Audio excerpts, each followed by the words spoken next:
Ang gabi mga kaludes. Anong oras na ba? 9:37 na ng gabi. Pag uligi kang sa trabaho, nagutom.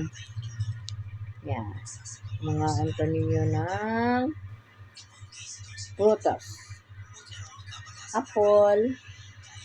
Tapos, anong tawag dito? Ang tawag na isa?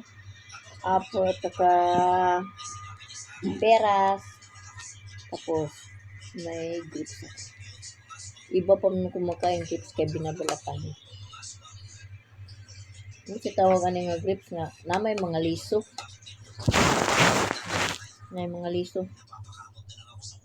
Na kung siyang balatan mga kalula. Na may mga liso. Nundong ko sa una nga, may pa kong mga bata ba kay. Labi na to kong bunso, balatan sa di sa makaon.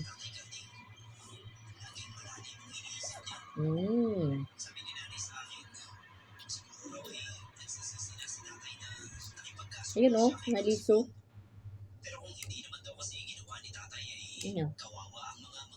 Mga liso.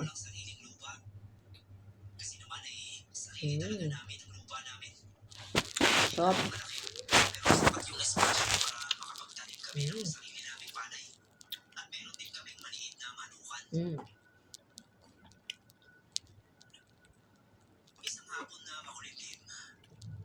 Minsan kaon po ito pa ng sani.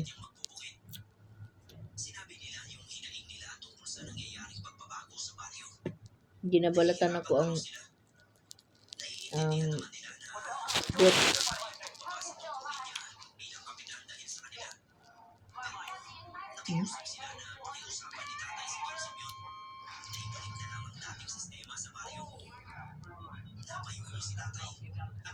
Yung ganina na ato ko sa Changi, kaya na may Changi kanina.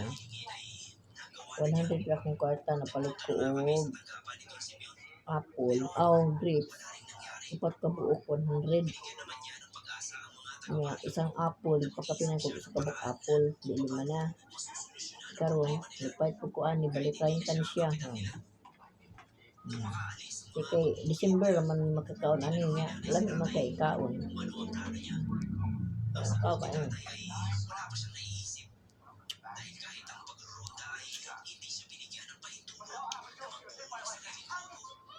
Bukasan na siya.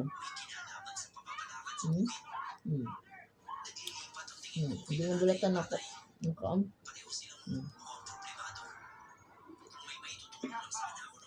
Nadyo liso.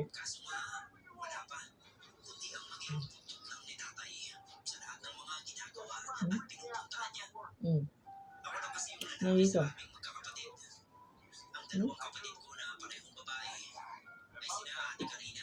Itanim kaya to, buhay kaya to? Sa paso lang ba? Wala man taming lupa.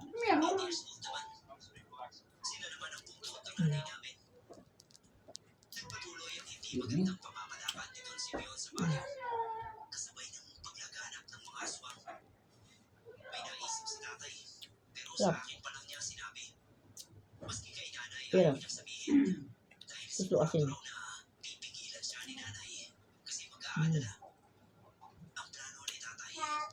Gusto man. Kagameng.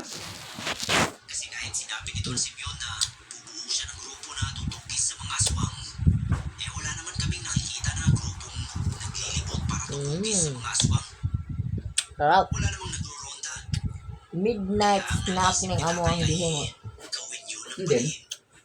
Kailangan lang daw niyang pumili ng mga kakilala niyang matatapang at alam niyang mapagkakatiwalaan na hindi magtatraidor sa bubuoy niyang grupo. Isa na magkawaling nipon Nagpahanda si tatay kay nanay ng konting mapagsasaluhan. Pero sabi niya sa mga inimbitahang kalalakihan ay bawal daw muna ang mag-inuman. Kasi nga may importante silang pag-uusapan. Sinabay ni tatay ang pagpupulong nila sa kaarawan ko para walang makahalata na nagbubuo na sila ng plano. Kasi nga naman, natural lang sa isang handaan ang magtipon-tipon at magkwentuhan. Hindi sila mahalata Ano na po sa apple? nilang pinubuo ang plano ni tatay. Nasa may yun.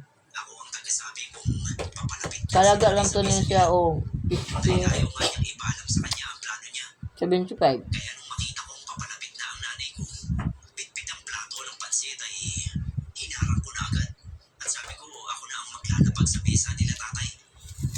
Pumayag naman si nanay. Sarap. Mahina lang ang boses nila tatay sa pag-uusap. Napansin ko nga na paminsan-minsan ay napapatingin si nanay sa kanila. Siguro nagtataka kung bakit hindi sila maingay magkuntuhan gaya ng dati. At nagtataka nga rin si nanay na hindi nagpainom si tatay. Na dati naman niyang ginagawa kapag may okasyon. Kahit sino ang mag-birthday sa amin.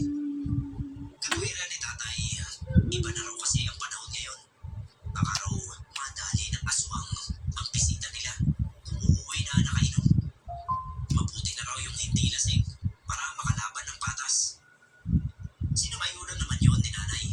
Dahil dati nga naman ay wala kaming aswang na pinangangamba.